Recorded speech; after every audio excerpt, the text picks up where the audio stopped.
This is Exodus chapter 23, part 3, and I'm going to back up just a little bit because of what I talked about in the last video. Remember where I said you're not supposed to circulate a false report?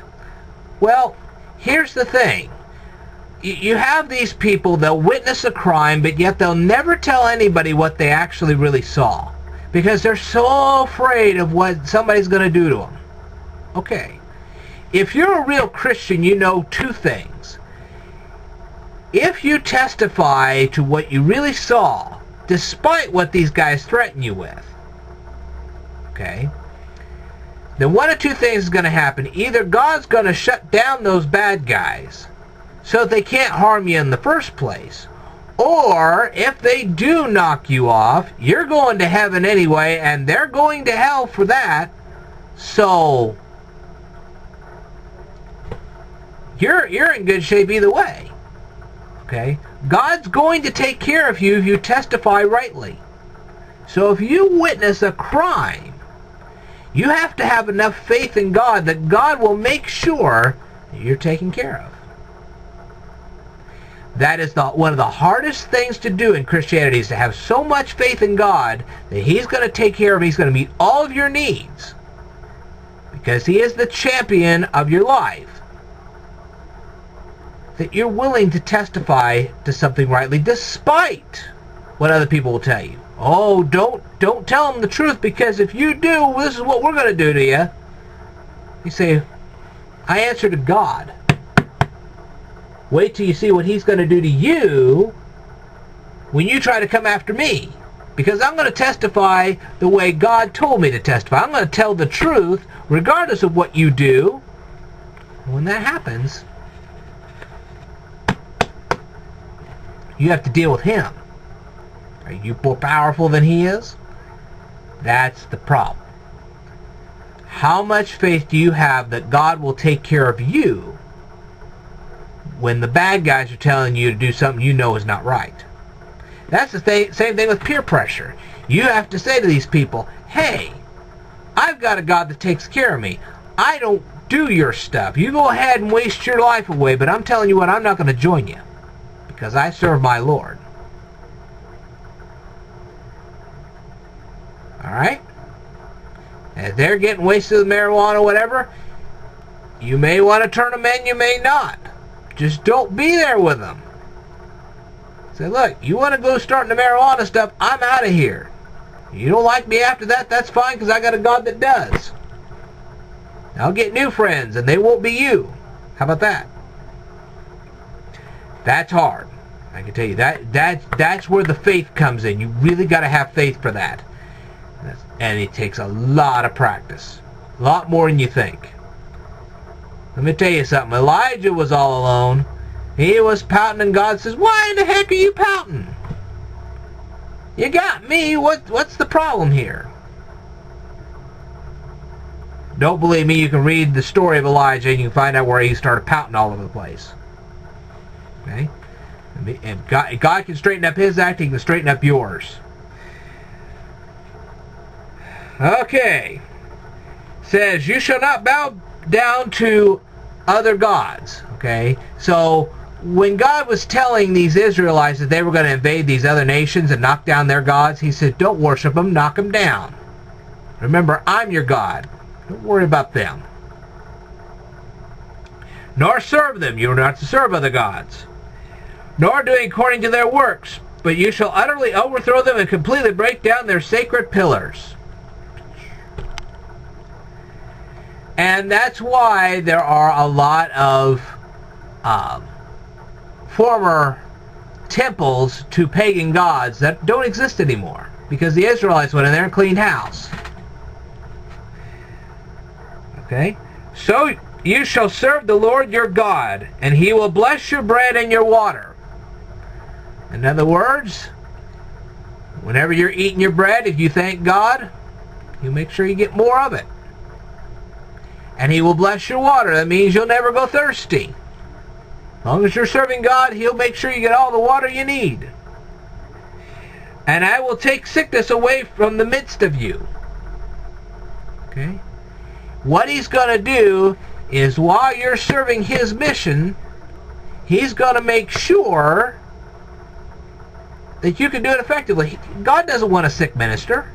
A sick minister won't work. So he'll make sure that you can still serve him in a healthy enough way that you can get the job done. Now, that doesn't mean that you'll be Fabio while you're doing this. But let me tell you something. You won't keel over until God tells you to.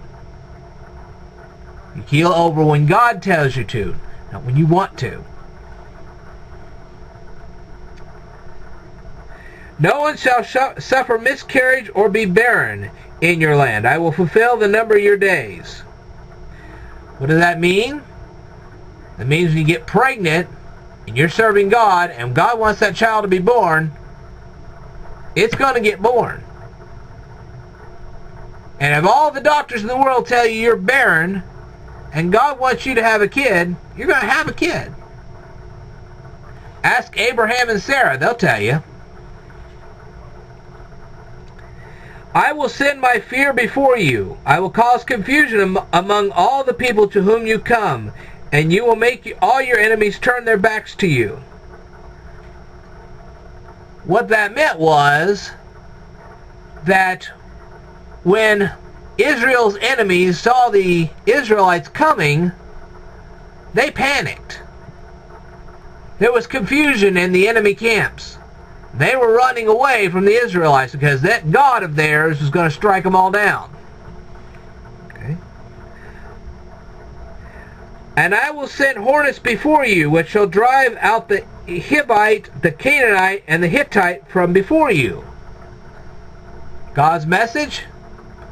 By the time you show up on the battlefield, I'll already have done my job and they'll be gone. I will not drive them out before you in 1 year, lest the land become desolate and beasts of the field become too numerous for you. In other words, there were a lot of animals that lived in that area. And the enemies of the Israelites controlled those animals. Now, if every single enemy was just wiped out, leaving all the animals behind, then the Israelites would have a great big problem dealing with all these animals. So he says, look, I'm going to drive these people out section by section by section so that you can take control of the beasts that are left behind before you have to go to the next section. Okay? Little by little I will drive them out from before you until you have increased and you inherit the land. Okay? So in other words, he was going to drive out, say, the Canaanites and stop, and God was saying, okay, I've driven out the Canaanites for you, Israelites, but I'm not going to drive out the Hittites yet because there's a big animal population. You got to get control of that first, then we'll go ahead and take out the Hittites. Whoops. That was not good. That was really not good. Let's try that again. And I will set your bounds from the Red Sea to the sea, Philistia, and from the desert to the river, for I will deliver the inhabitants of the land into your hand, and you shall drive them out before you. Basically, God was saying, I'm going to make this map, and these are going to be your boundaries. This is all the land you're going to own, no more, no less. You shall make no covenant with them, nor with their gods. In other words, when you're dealing with your... He was telling the Israelites that when you're dealing with your enemies, don't make treaties with them, and don't serve their gods. Simple. They shall not dwell in your land, lest they make you sin against me. For if you serve their gods, it will surely be a snare to you. Basically, what he was saying was, if you let these people stay in your land, eventually they're going to convince you to serve their gods. And then you're going to become pagans like they are. And God was saying, I don't want you being like that. I want you to get rid of these people under my command when I tell you to do it, And I'll tell you how to do it. See, God was telling him, hey, I'm going to tell you when to get rid of these guys and how to get rid of these guys. And when you do, don't let them come back. They're to be gone forever. Gone. And don't get to practicing their pagan religions. Okay? And the big thing was he didn't just want them to drive. He didn't want the Israelites just to drive out their enemies. He also wanted them not to marry into their, he didn't want the Israelite guys marrying the pagan girls. Because eventually the pagan girls would get the Israelite guys to start practicing paganism. That's why it's very important that you don't marry a pagan wife.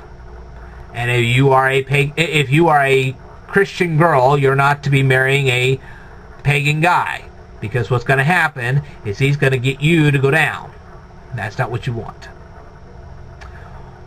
Okay, and that concludes Exodus chapter 23.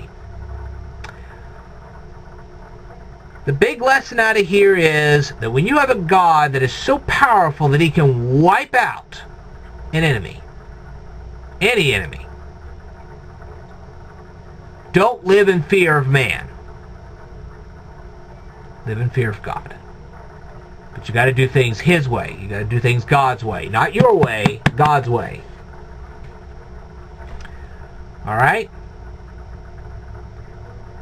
Remember, Christians are supposed to be the most picked on people of the world. We're not supposed to be picking on people. We're supposed to be the ones being picked on. That's why people have a lot of sympathy for us.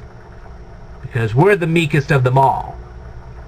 We get picked on all the time. Only because we stand up for biblical beliefs. We don't shoot people for our biblical beliefs, but we do stand for them.